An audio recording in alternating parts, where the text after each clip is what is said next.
class. Let's continue our topic polynomials and today we'll be solving exercise 2C which is on page number 84. अच्छा, I hope that you have read that circular जो Richa ma'am ने आपको group में भेजा था regarding the updated CBSE curriculum.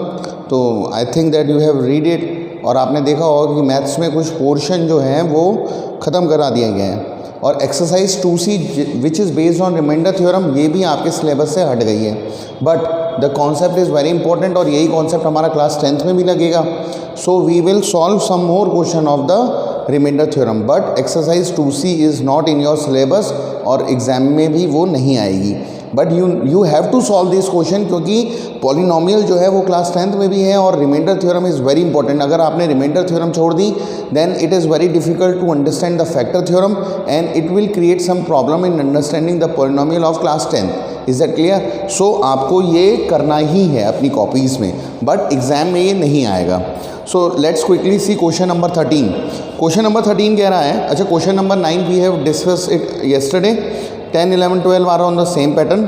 ठीक है, question number 13 देखते हैं. द पॉलिनोमियल एक पॉलिनोमियल दे रखा है, दूसरा दे रखा है when divided by x-2 leave the same remainder find the value of a.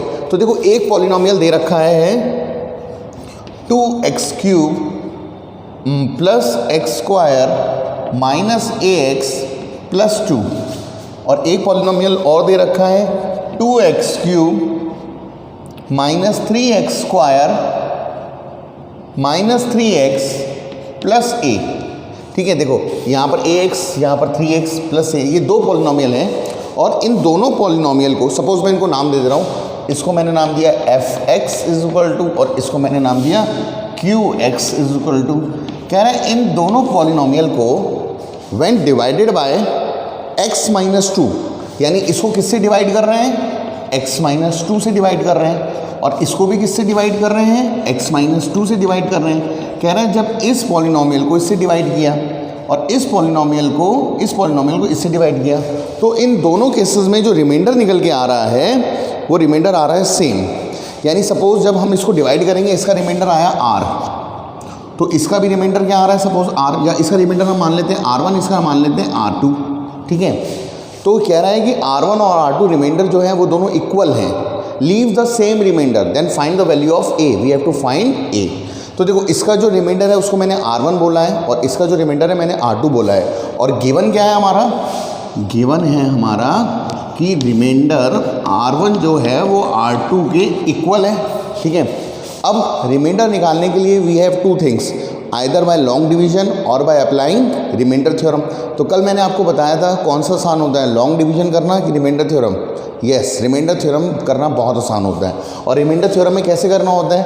जो ये वैल्यू गिवन होती है इसको 0 के इक्वल पुट कर देते हैं, यहाँ से x की वैल्यू आ जाती है वो ऊपर वाले में पुट कर देते हैं. तो सबसे पहले देखो x-2 is equal to 0, x is equal to 2. So by remainder theorem में शॉर्ट में लिख रहा हूँ पर आपको पूरा लिखना है. By remainder theorem when f(x) is divided by gx the remainder is, और रिमाइंडर को मैंने क्या बोला? r1. द रिमाइंडर इज, ये वैल्यू कहाँ पुट करनी है? यहाँ पुट करनी है, इज f2. ठीक है, तो मैंने इसको रिमाइंडर को r1 बोला था तो r1 is equal to f2 में पुट कर दो यानी x की यहाँ पे 2 पुट कर दो. सो 2 इंटू 2 का क्यूब प्लस 2 का square minus a into 2 plus 2. तो 2 2 4 2 8 2 16 2 2 4 माइनस का 2a प्लस का 2 तो 16 plus 4 20 and 2 is 22. So remainder 1 हमारा कितना आ रहा है? 22 माइनस का 2a. इसको मैंने डब्बे में बंद कर लिया. चलो इसको देखते हैं. जब x-2 से ये पॉलिनोमियल डिवाइड हो रहा है तो रिमाइंडर r2 बच रहा है. सो यहाँ से भी x की वैल्यू कितनी आ गई? 2. सो यहाँ पर लिखेंगे by remainder theorem when qx is divided by gx the remainder is, ये वैल्यू कहाँ पुट करनी है? q2 में और रिमाइंडर जो बचा है उसको हमने क्या बोला था? r2. इसके रिमाइंडर को हमने r1 बोला था, इसके रिमाइंडर को हमने r2 बोला था. तो r2 इज इक्वल टू यहाँ पर 2 पुट कर दो. सो 2 इंटू 2 का क्यूब माइनस 3 इंटू 2 का square minus 3 into 2 plus a. सो 2 2 4 2 8 2 16 2 2 4 4 3 12 -3 2 ज़ा 6 प्लस ए।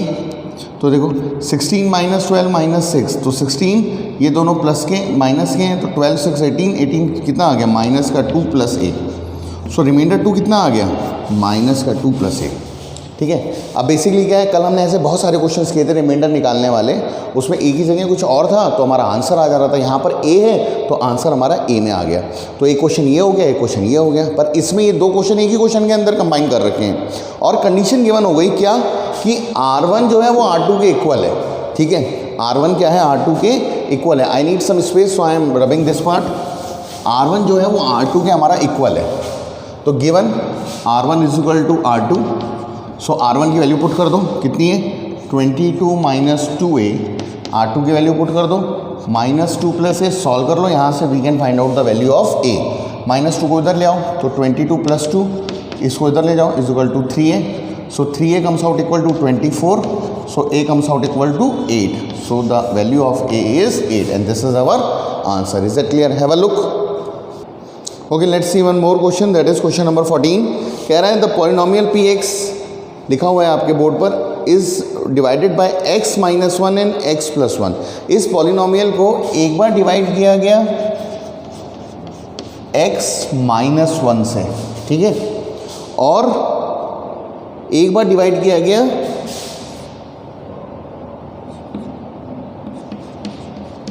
x प्लस 1 से। ठीक है, यानी एक बार डिवाइड किया गया x माइनस 1 और एक बार डिवाइड किया गया x प्लस 1। कह रहे हैं जब x माइनस 1 से डिवाइड किया गया तब रिमाइंडर बचा हमारा 5, और जब x प्लस 1 से डिवाइड किया गया तब रिमाइंडर बचा 19। कह रहे हैं then find the value of a and b। तो हमें a और b निकालना है।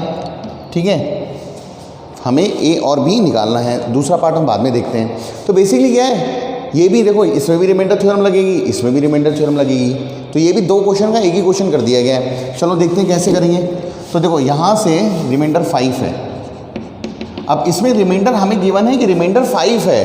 अभी तक हमें रिमाइंडर निकालना होता था कि रिमाइंडर कितना आया, इसमें रिमाइंडर हमारे पास गिवन है कि कितना आया 5। तो देखो यहाँ से x की वैल्यू कितनी आ जाएगी, x की वैल्यू आ जाएगी 1। So by remainder theorem when px is divided by gx, the remainder is, remainder ये वैल्यू यहाँ लगाएंगे, 1 यहाँ लगाएंगे, और वो किसके इक्वल आएगा 5 के इक्वल आएगा, क्योंकि रिमाइंडर 5 गिवन है। ठीक है, अभी तक हम रिमाइंडर निकालते थे, जो रिमाइंडर निकलता था इसमें a और b गिवन नहीं है, पर इसमें हमें रिमाइंडर गिवन है, यानी एक इक्वेशन बन जाएगी। तो ये वैल्यू जब हम इसमें पुट करेंगे तो ये हो जाएगा, देखो 1 यहाँ पुट कर दिया p1, और वो किसके इक्वल हो जाएगा, वो हो जाएगा 5 के इक्वल। तो वहाँ 1 पुट कर दो, सो हो जाएगा 1 की पावर 4 माइनस 2 इंटू 1 का क्यूब प्लस 3 इंटू 1 का square minus a into 1 plus b is equal to 5। So 1 की पावर 4 इज़ 1, 1 की power 3 is 1 minus 2 plus 3 minus a plus b is equal to 5। तो देखो 3 प्लस 1 इज़ 4, 4 माइनस 2 इज़ 2। तो देखो 3 minus 2 1, 1 plus 1 2, और 2 उधर जाएगा तो क्या हो जाएगा माइनस का 2, तो 5 माइनस का 2, तो minus a plus b is equal to 3। ये हमारी एक इक्वेशन आ गई। ठीक है, एक इक्वेशन हम यहाँ से निकालेंगे।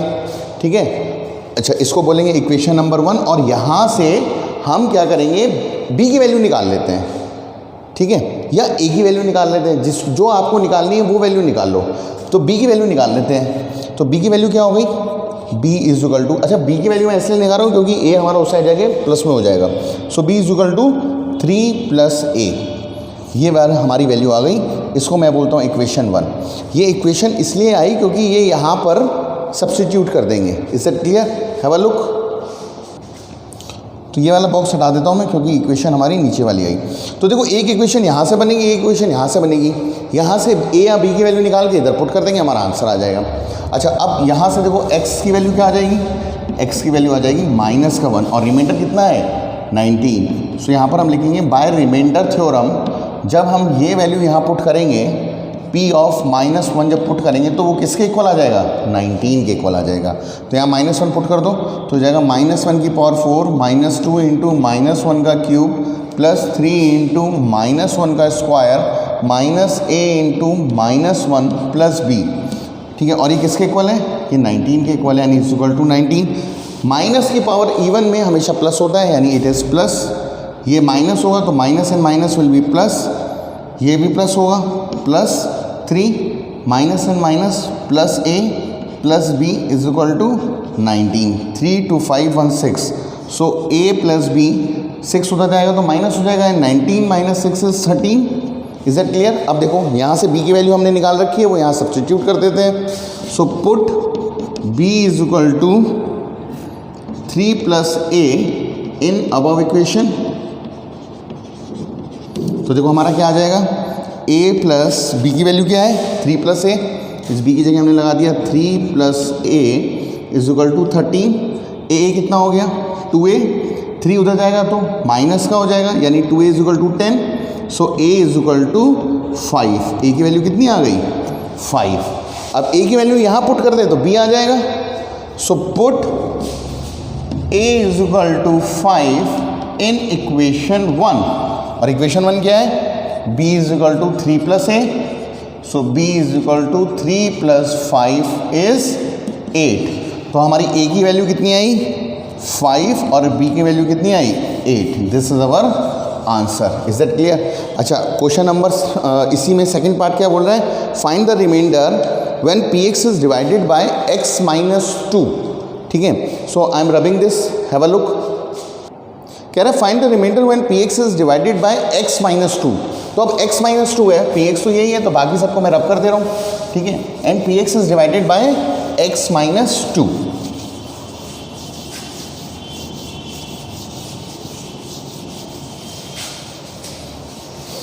वो मैंने लिखे रहने दिया। तो देखो अब px किससे डिवाइड कर रहे हैं? x minus 2। सपोज मैंने gx बोला x माइनस 2 से, ठीक है। तो यहाँ से x की वैल्यू क्या आ गई? 2।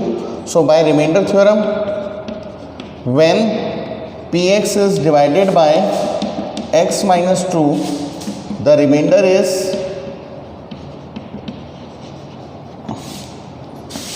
इज, ये वैल्यू यहाँ पुट कर देंगे p2, यानी रिमाइंडर क्या हो गया हमारा? ये वैल्यू यहाँ पुट कर दी, 2 की पावर 4 माइनस 2 इंटू 2 की पावर 3 प्लस 3 इंटू 2 का स्क्वायर माइनस a इंटू 2, और a की वैल्यू कितनी है? 5। सो a की जगह में हमने 5 पुट कर दिया, और x की जगह पर 2 प्लस b की वैल्यू कितनी है? 8। Is that clear? सॉल्व कर लेते हैं। 2 2 ज़ा 4, 2 ज़ा 8, 2 ज़ा 16, माइनस 2 2 ज़ा 4, 2 ज़ा 8, 8 2 ज़ा 16, प्लस 2 2 ज़ा 4, 3 ज़ा 12, 5 2 ज़ा 10 प्लस 8, ठीक है। इससे ये कट गया, 12 माइनस 10 इज 2, 2 प्लस 8 इज 10। सो हमारा रिमाइंडर कितना निकल के आया? 10। Is that clear? And this is our answer. Have a look. Okay class, let's see one more question. This is question number 15। px से रखा है, gx से रखा है, और हमें ये शो करना है px is not a multiple of gx, ठीक है। अच्छा, मल्टीपल क्या होता है? जैसे मैंने बोला 6 के मल्टीपल, तो 6 के मल्टीपल क्या होते हैं? 6 12 18 24, मतलब 6 की जो टेबल आ रही है। 5 के मल्टीपल 5 10 15 20। तो मल्टीपल और फैक्टर में फ़र्क होता है। जैसे 6 के मल्टीपल अगर मैं लिखूँगा तो क्या हो जाएगा? 6 12 18 एंड सो ऑन, जहाँ तक लिख सकते हैं। पर अगर मैं 6 के फैक्टर लिखूँगा, ये मल्टीपल हो गए। अगर मैं 6 के फैक्टर लिखूँगा तो फैक्टर क्या हो जाएंगे? फैक्टर हो जाएंगे 1 2 3 6, मतलब जो 6 को डिवाइड कर रहे हैं। फैक्टर 6 तक ही होंगे, मल्टीपल 6 से शुरू होंगे, ठीक है। अच्छा, अब मान लो मैंने एक नंबर लिया 36, ठीक है, और इनमें से मैंने कोई भी एक मल्टीपल ले लिया। जैसे मैंने सपोज 6 लिया, तो क्या 6 इसको डिवाइड कर पाएगा? तो 6 6 36, यानी रिमाइंडर क्या आएगा? 0।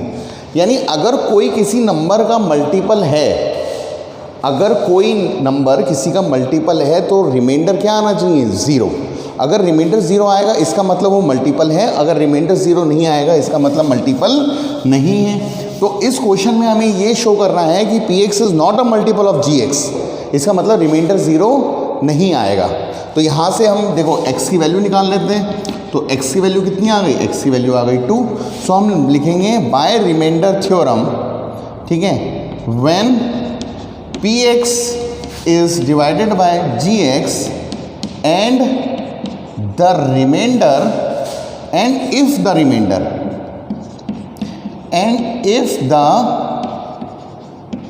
remainder is 0 then it is a multiple otherwise not। तो बेसिकली हमें ये वैल्यू यहाँ पुट करनी है। सो P2 निकालना है, P2 निकाल देते हैं। ये हो गया 2 का क्यूब माइनस 5 इंटू 2 का स्क्वायर प्लस 4 इंटू 2 माइनस का 3, 2 2 ज़ा 4 2 ज़ा 8, 2 2 ज़ा 4, 5 4 ज़ा 20, 4 2 ज़ा 8 माइनस का 3।